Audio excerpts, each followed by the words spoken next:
everyone. In today's video, I want to consider the question of whether or not one should strive to have a girlfriend slash wife if one is a man today. Now, I know immediately, right out of the gate, I'm going to have some people say, check your privilege, Nowicki. Yeah. Is it even really a choice to have a wife or a girlfriend? Can you actually choose to have one or not to have one? For I am an incel, they will say. And I have no choice. It's not a question of men going their own way. It's a question of men being sent their own way. So it's all very well for you and others like you, other really attractive studs like you, who have managed to, be married for a time and have 2 children. Check your privilege, Chad, you obvious Chad, Nowicki. Again, some of us out here, we just can't get any woman to pay attention to us, much less go on a date with one, much less have her as a girlfriend, much less have her as a wife. So for us, this question is just cope. You know how I love that word, cope. So I don't know what to say to all of that, except, well, just sort of hold your horses if you can, if that's what you believe, if that's what you think is the truth about yourself. And I know that there are things to back that up. I mean, I know the way things are right now in the dating world, even though I'm old and out of it. I've left it behind. I've done my part. I am sexless. I'm a sexless old man, with no sex appeal anymore. I wouldn't even want to be a part of wouldn't even want to try to be a part of the game, even if it were a possibility for me. I'm basically, the game is over. I'm sitting in the locker room. I was going to say I'm sitting on the sidelines, but the game has ended for me. So yeah, I'm in the locker room having a conversation with the press about how the game went. Just like you see with some coach or somebody, who in entertaining situations in the sporting world, he'll blow his top if the reporter asks some really galling question. And, what do you mean? What do you mean our secondary was down? What, are you some kind of expert or something? Have a go at me. I'm a man. I'm 40. If you know about coaches meltdowns, they're always very entertaining. Well, I'm not going to have a meltdown. I'm going to be very meditative here in my discussion of things. Kierkegaard wrote something to the effect of, get married and you will regret it. Don't get married and you will regret it. So whether you get married or refrain from getting married, either way, you will regret it. And this passage, I think it's from Either or, which I haven't read in its entirety. It's really, I'm a fan of Kierkegaard's, but this is a really, kind of tedious book. I think there are probably as many people who read it as there are people who maybe read Joyce's Finnegan's Wake. But anyway, that passage, you'll regret it either way. and he talks about other things, the choices that one is faced with in life. I find that to be true. I mean, it's, of course, everything's a trade-off.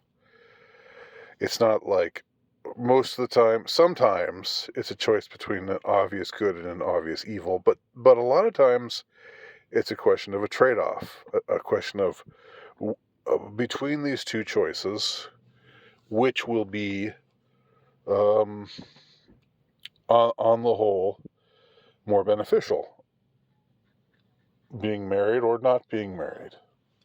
Let's consider it. So, and I'm bringing to bear my own thoughts and recollections on this, even though I'm not going to get personal, super personal here, because that's just not my jam. But I will bring personal recollections in to what I am saying, because I am one of those chads who got a girl to marry him, and even got a girl / woman, to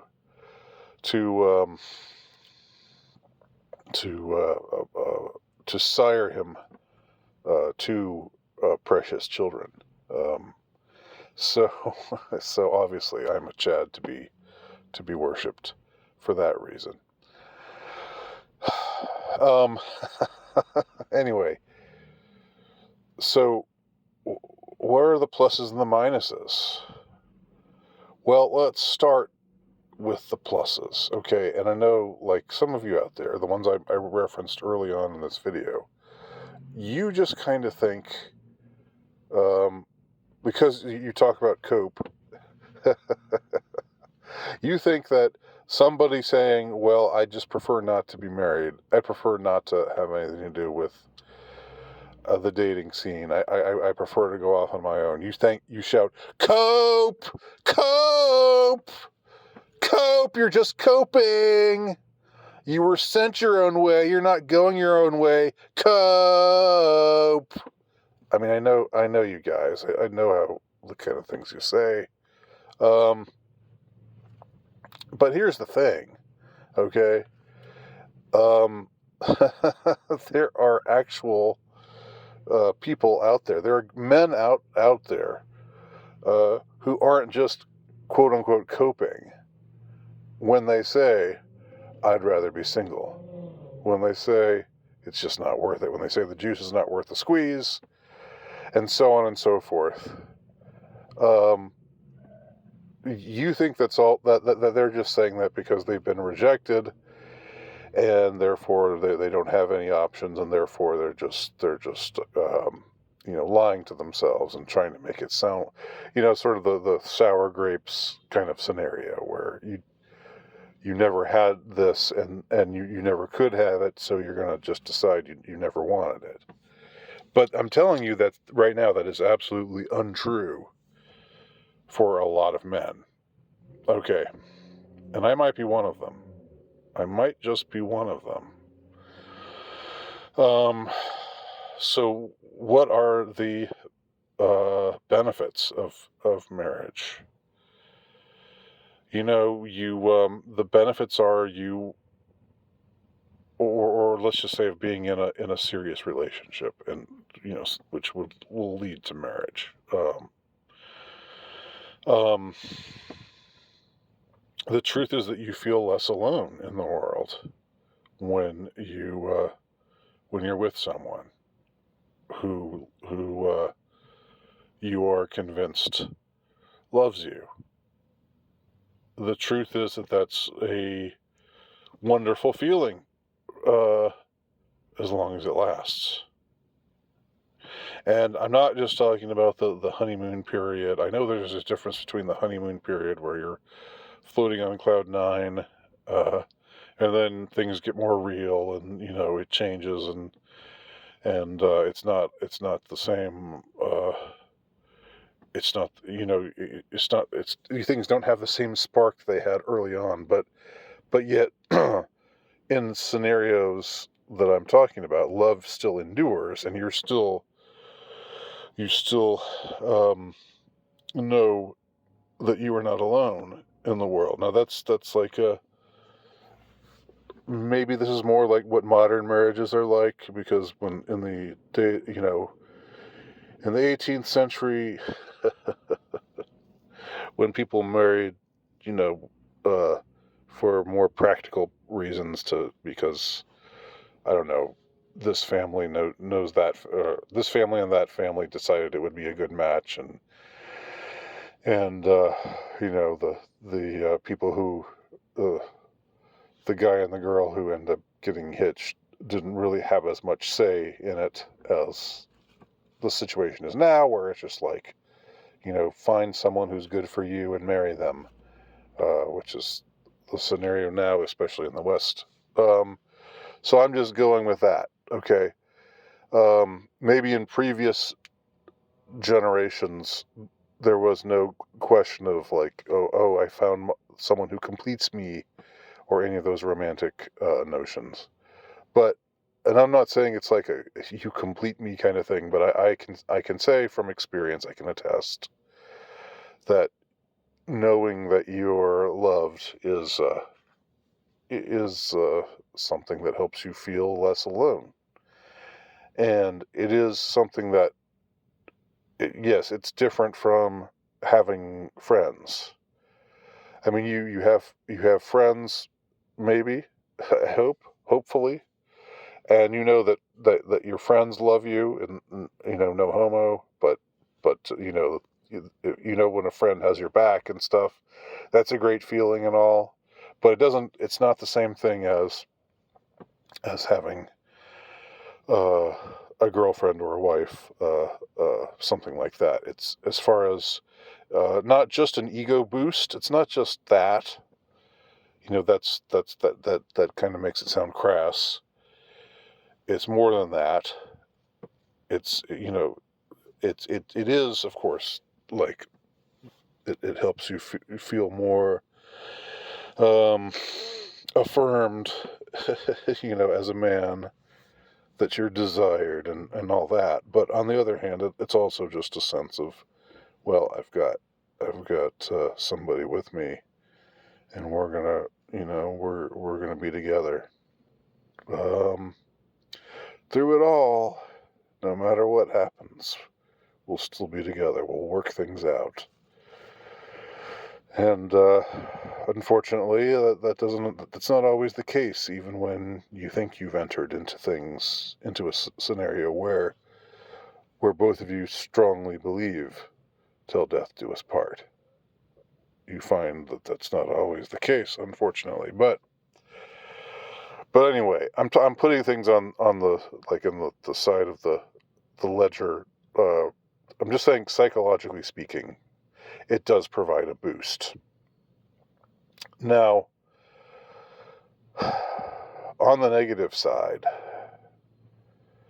I would have to say, and again, I don't know if this is the product of our times, or if this is just the way things have always been, but I would have to say that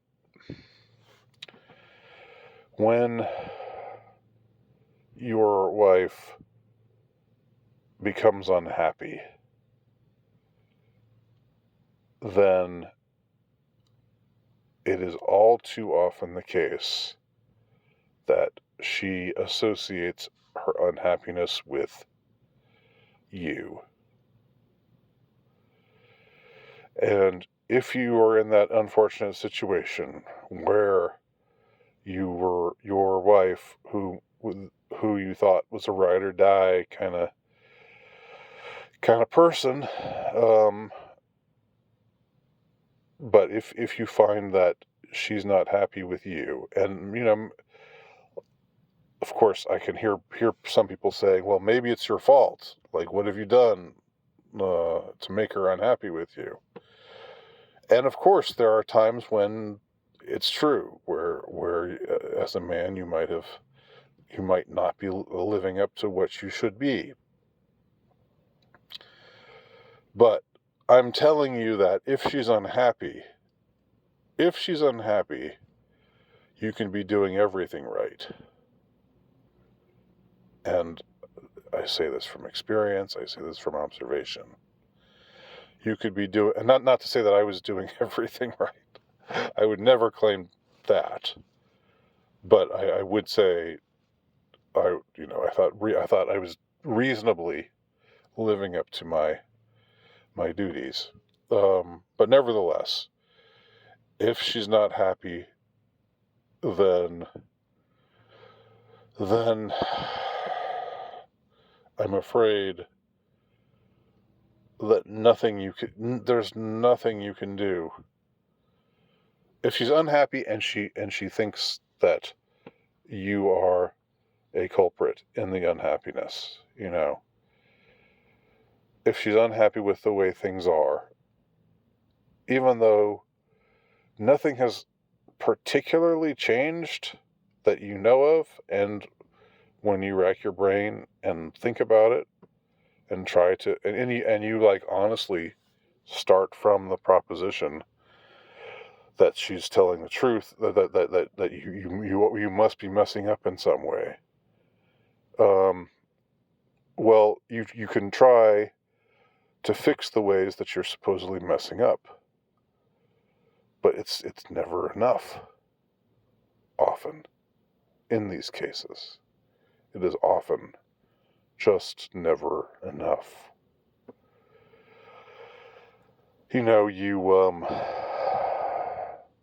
You ask, what can I do, and you're met with, why are you asking? If you really cared, you would know.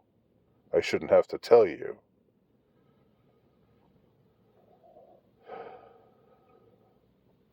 And again, this happens. These are the kind of things that women do to men. I'm not saying men don't do things to women that are unfair and that are um, uh, that are objectionable. But this is much more a scenario where it's just like, if you knew, you would change it. And I'm telling you that when things go from this person is, worships the ground that you walk on, even though you never asked to be worshipped, but it feels really nice to be worshipped at the same time. It's, again, not just for ego reasons. I really mean that. I don't want anybody to interpret me crassly here, to misinterpret me crassly. But when you get that sense early on that it's just like, wow, she really loves me, and I love her. I love how kind she is, how sweet she is, the little things that she does, whatever. Not to get corny, and not to get too into specifics. But when you go from that to she's unhappy with you, and you want desperately for things to change, but you can't seem to make things change. You can't seem to do anything to allay her unhappiness. Then that's not a good place to be. That's not a good place to be. And of course, if it becomes a situation where she divorces you, because the point has been made many times, 75% of divorces are initiated by the wife. And that tracks with my observation, my experience, that at some point along the way she grows unhappy with you. And it's not because again, Maybe it's because you've changed for the worse, but in my observation and experience, um, you don't feel that you've changed for the worse. And when you look at things, uh, when you take a good hard look at things and you start with the proposition, I must be falling down and on the job. I must, and you try to change certain things. You try to do certain things that will make her feel less unhappy, that will make her feel more quote unquote loved, because she's decided, if you really loved her, you would know. I mean, that's just so, like, they don't want to give you any help, guys. They don't want to help you because they think you should just know already. I mean, that's just, I don't know. I'm honestly saying that if there are any ladies actually watching this, you've gotta help your man out. If you're unhappy, but you think he's a good guy and he wants to, and he wants to do better, then help. Like, don't just say, if you don't just tell him that. Don't just leave him on his own. He really wants to help, and you're refusing to help. You're refusing to help him help you is basically you giving up. And that's the thing. It's like, in my experience and observation, it becomes just this slow motion. It's a divorce happening in slow motion. Now, I know once the divorce happens, like, I can't speak to the more horrific things that you hear about. I can't speak to the things that happen after a divorce when a woman becomes extremely vindictive and tries to take all your stuff or half of your stuff. I never had that much stuff to take, so maybe that's the solution. Just don't just don't be successful, and maybe, I don't know, but I don't think, I honestly don't think I ever faced that prospect. So, or we'll try to make up lies to, try to use the kids against you. Whatever. That's all of that is, like, so horrific, but that's beyond what I'm talking about here. But maybe it's something to consider too, that could happen because, this woman that you think worships the ground that you walk on right now, or just is truly in love with you, like, the idea of her changing and becoming somebody who absolutely loathes and despises you enough to just, um, like, want to take everything away from you that you love and that makes life meaningful. That doesn't care about driving you to suicide, which I know happens to a lot of men facing these kinds of situations. So, but I've never had that happen to me, and I've never witnessed that happen to other men. What I've seen more of is just more something, I guess, a little more prosaic, a little bit less dramatic, but still heartbreaking. Still something that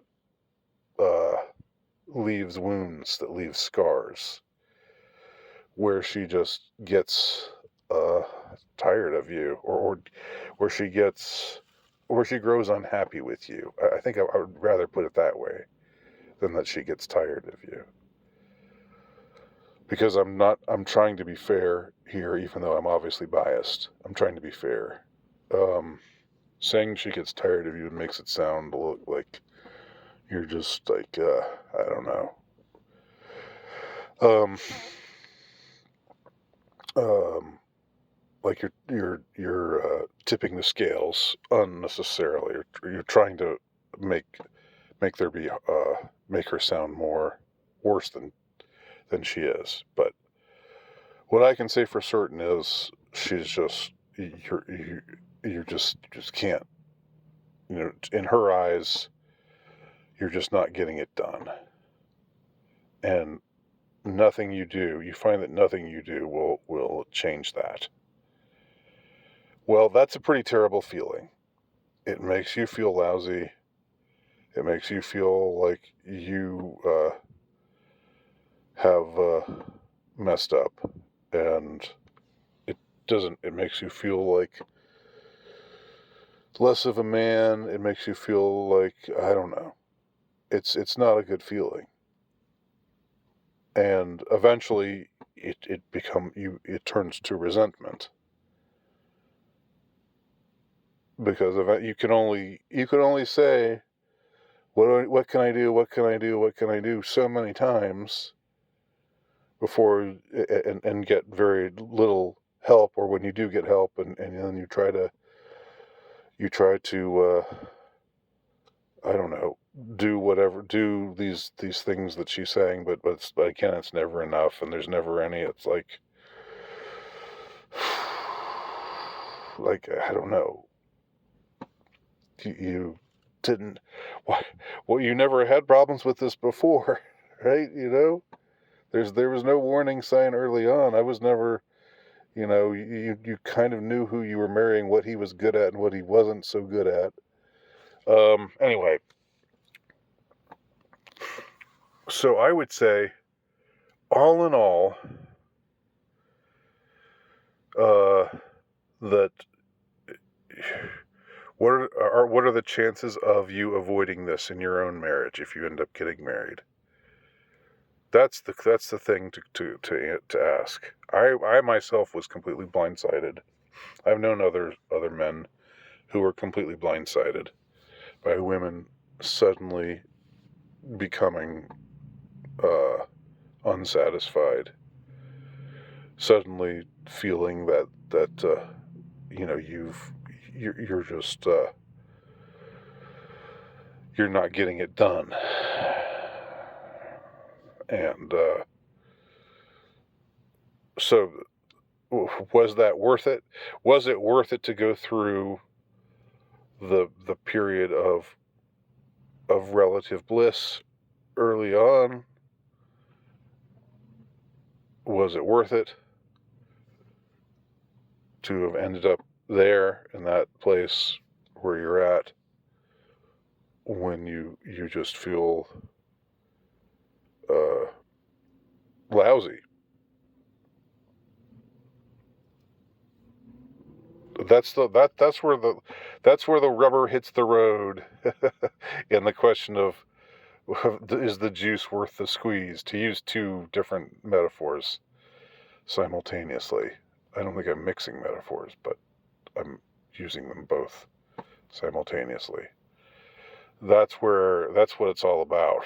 And unfortunately, as Kierkegaard also says, life can only be understood backwards. It has to be lived forwards, but it can only be understood backwards. So that's the big question. As far as what's causing this all to take place, I wish I knew. I've speculated before about BPD, and the prevalence of BPD symptoms in women, and how it's almost, in my experience, it's almost impossible to find a woman, like one that you end up close to, having some kind of relationship with, who doesn't manifest some BPD symptoms eventually. Um, Now the big mystery is why is that?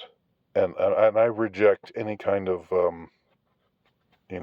first of all, I don't want to say, well, that's just female nature.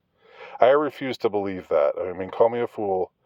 I refuse to believe That's just the way women are. That they just have to be,